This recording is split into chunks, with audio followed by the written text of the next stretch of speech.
For the first time since World War II, Russia has been invaded by a foreign country. On the morning of August the 6th, Russian sources began reporting fighting in the country's Kursk Oblast, a region that shares a border with northeastern Ukraine. At first, it might have seemed like this was another small-scale border raid into Russian territory, like those carried out on several occasions over the past year or so.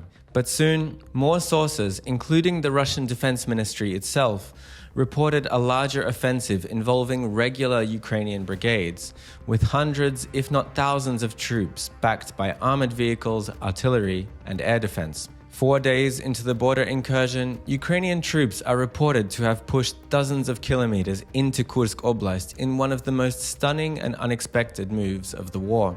Moscow, which had manned the border with a light defense of border guards and conscripts, has so far struggled to coordinate its response, as mobile Ukrainian units seem to always be one step ahead. The attack comes at a very difficult stage in the war for Ukraine. Hundreds of kilometers to the south, Ukrainian forces continue a desperate defense against relentless Russian attacks on multiple sectors of the front line in Donetsk Oblast and other areas. With a large force committed and limited time before the element of surprise runs out, the stakes of this operation could not be higher. It could be a while before we understand what the final result of this offensive will look like, but for now, Ukraine's special military operation in Russia is going ahead at full speed. So why would Kyiv launch such a bold attack when it's on the back foot in the war?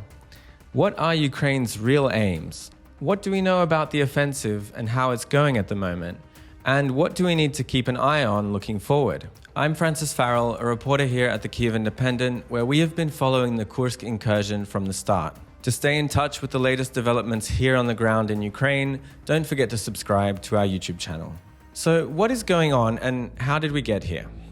First, let's take a little step back. Russia's Kursk Oblast is located on the state border with Ukraine, opposite Ukraine's northeastern Sumy Oblast. Russia attacked across the border here back at the beginning of the full-scale invasion in 2022, but was pushed out of Sumy Oblast along with all of northern Ukraine in just over a month.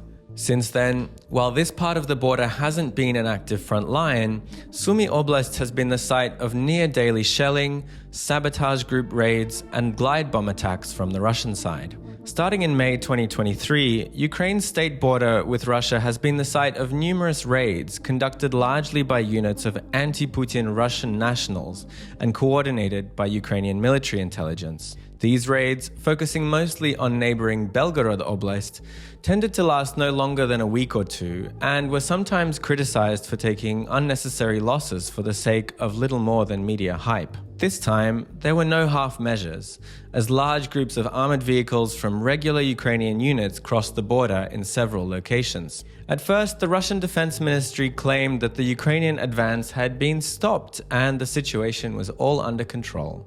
But spoiler alert, it wasn't. Over the next 24 hours, Ukrainian forces continued to maneuver relatively freely around the area, soon reaching the outskirts of the town of Sudzha, the largest settlement in the immediate area and the site of an important gas transit station. Eventually, the chaos unfolding could not go without a response from Russian President Vladimir Putin. Visibly frustrated in a short public address after an emergency meeting with top security officials on the afternoon of August the 7th, Putin called the offensive a large-scale provocation.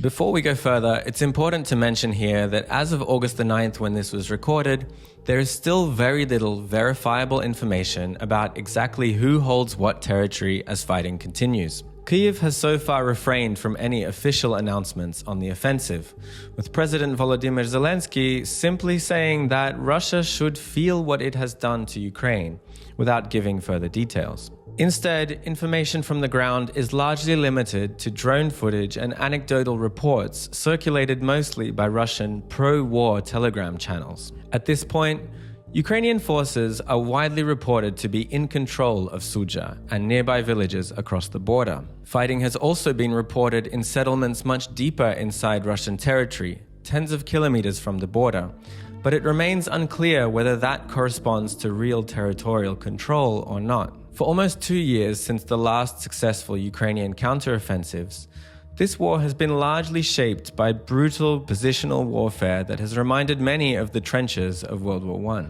But with the incursion into Kursk Oblast, suddenly a faster-moving, more free-flowing form of maneuver warfare has once again become possible. Mostly made up of young conscripts and border guards, the Russian troops initially defending this part of the border are few in numbers, poorly trained and poorly equipped compared to the Russian combat units fighting inside Ukraine. These defenders have shown to be no match for Ukraine's coordinated attacking force on the ground, as seen in dramatic footage where dozens of Russian border guards surrendered to Ukrainian soldiers near Sudzha. Kyiv's rapid advance has also made Russia's famous use of glide bombs and first-person view suicide drones harder, as there is no clear front line along which to operate. However, Russia still has plenty of long-range options to target Ukrainian forces from the sky. Videos posted by the Russian Defense Ministry show that Moscow has been able to engage some Ukrainian equipment with Iskander ballistic missiles,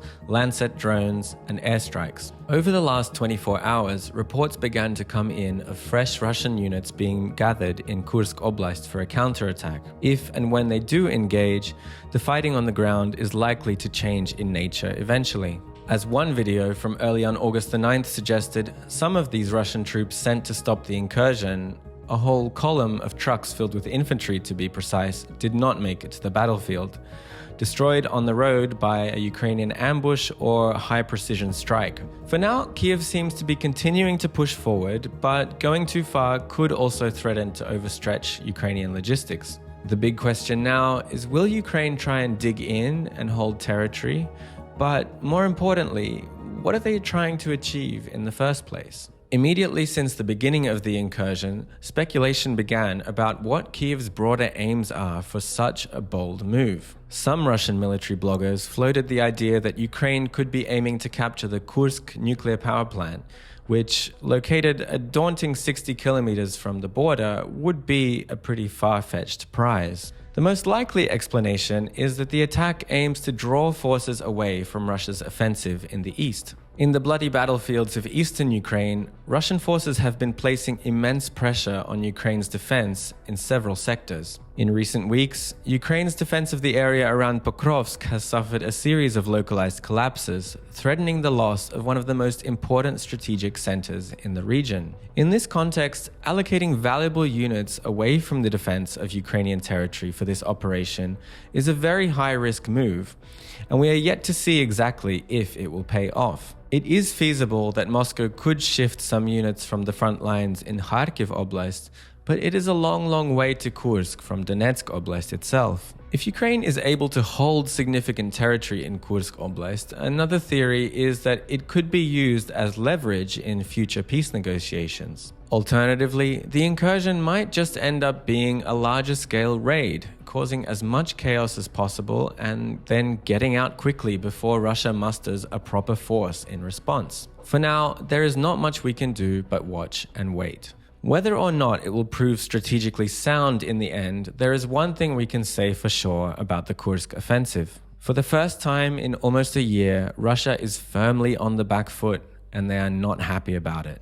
This attack carries with it serious symbolic weight, bringing the war to Russian soil, exposing Putin's weakness, and giving a strong boost to Ukrainian morale in very difficult times. For over 2.5 years of full-scale war, Ukrainians have watched a foreign army drive through their land, bringing fear, death, destruction, and playing imperialist conqueror. Now, the shoe is firmly on the other foot. As some have pointed out, Moscow's meek reaction has also put yet another nail in the coffin of the West's narrative of the dangers of escalation in the war with Russia. The operation was met publicly with little more than a shrug from partners like the US, which said that Ukraine had every right to enter Russian territory, although Washington still isn't rushing to allow Kyiv to strike there with its long-range missiles. But at the end of the day, lifting national morale or proving the West wrong yet again are not things that in themselves will stop Russia's relentless push to subjugate Ukraine on the battlefield. The next few days are crucial and will likely reveal a lot more of what Kyiv's endgame is in this 21st century Battle of Kursk. Until then, Ukrainians are watching from the edge of their seats. Be sure to follow the Kyiv Independent on all of our platforms to stay up to date with the Kursk incursion and developments in Ukraine as a whole.